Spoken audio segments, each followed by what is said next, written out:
محترم مکرم ہمارے اسلاف کا نمونہ فخر علماء دیوبند متکلم اسلام شیخ الاسلام حضرت مولانا محمد الیاس گھمن صاحب حفظہ اللہ ورعاہ، اور یہاں پر تشریف فرما علماء کرام اور اس عظیم دینی ادارے کے ساتھ وابستہ متعلمین اور خادمین، میں حضرت کے حکم پر یہاں ان کی خدمت میں سیکھنے کے لیے حاضر ہوا ہوں۔ پوری دنیا کو حضرت ایمانیات اور عقائد سکھاتے ہیں، ہم بھی ایک طالب العلم کی حیثیت سے حضرت کے ہاں آئے ہیں،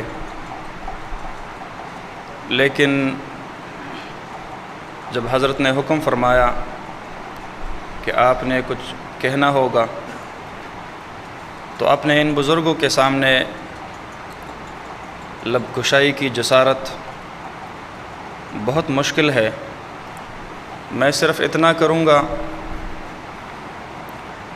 کہ مجھے اپنے اکابرین نے جس مورچے پہ بٹھایا ہے تھوڑی سی کارگزاری حضرت کو سناؤں گا، شاید کہ ہمارے لیے ان کے دل سے دعا نکل جائے جو ہمارے لیے دنیا اور آخرت دونوں کی سرخروئی کی بات ہے۔ اللہ رب العالمین حضرت کے عمر میں برکت نصیب فرمائے، ان کی خدمات جلیلہ کو شرف قبولیت نصیب فرمائے۔ میرے دوستو، میں تمہید کے طور پر ایک بات آپ کے سامنے رکھوں۔ اللہ رب العالمین نے ہمیں ایک کامل اور مکمل دین عطا فرمایا ہے۔ الیوم اکملت لکم دینکم واتممت علیکم نعمتی ورضیت لکم الاسلام دینا۔ اور پھر دین اسلام کے احکامات وہ زندگی کے تمام شعبوں پر محیط ہے۔ اللہ رب العالمین نے ہمیں زندگی کے کسی ایک شعبہ میں، کسی ایک لمحہ میں بھی کسی دوسرے نظام کی یا کسی دوسرے مذہب کی محتاج نہیں بنایا ہے۔ اور یہ اس امت محمدیہ صلی اللہ علیہ وسلم کی خاصیت ہے کہ اللہ رب العالمین نے ان کے دین کو کامل بھی فرمایا ہے اور محفوظ بھی فرمایا ہے۔ چنانچہ حضرت الامام شاہ ولی اللہ محدث دہلوی رحمۃ اللہ علیہ فرماتے ہیں کہ احکام دینیہ کا ہم اگر شعبوں میں تقسیم کرے تو کل 6 شعبے بنتے ہیں جن کے ساتھ ہر انسان کا کسی نہ کسی صورت میں واسطہ پڑتا ہے۔ سب سے پہلا شعبہ دین اسلام کا وہ ایمانیات کا ہے، وہ عقائد کا ہے۔ فرماتے ہیں دوسرا شعبہ وہ عبادات کا ہے، تیسرا شعبہ وہ اخلاقیات کا ہے، چوتھا شعبہ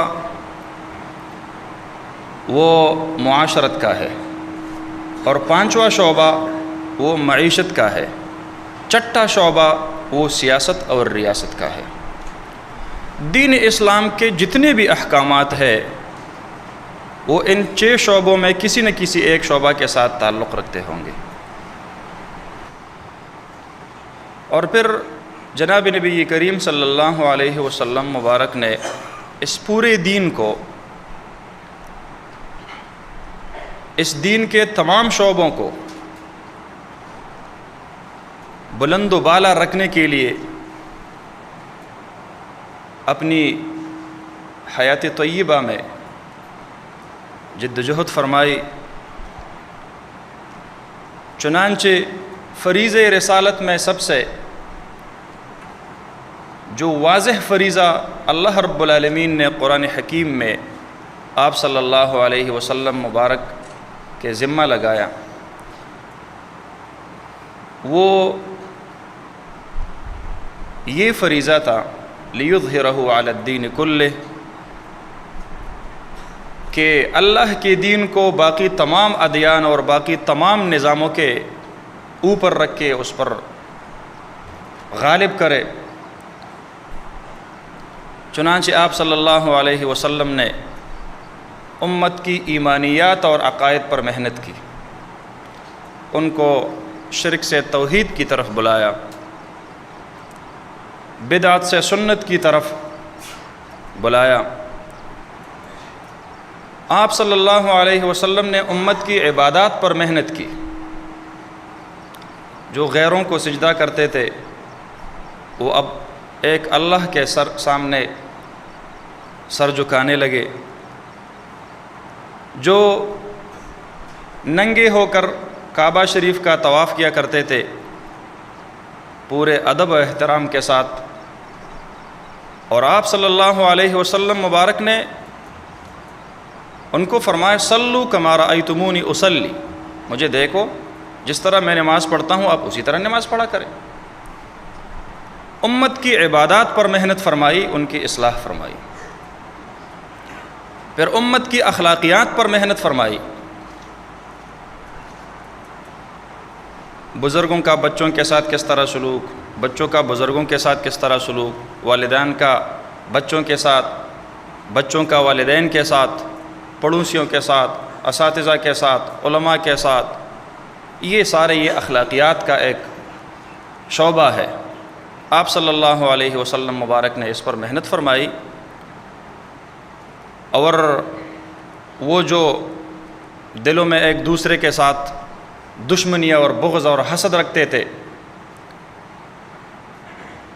وہ بھائی بھائی بن گئے۔ اللہ رب العالمین نے خود قرآن حکیم میں اس نعمت کی وضاحت فرمائی، کنتم اعداء فألف بین قلوبکم فاصبحتم بنعمته اخوانا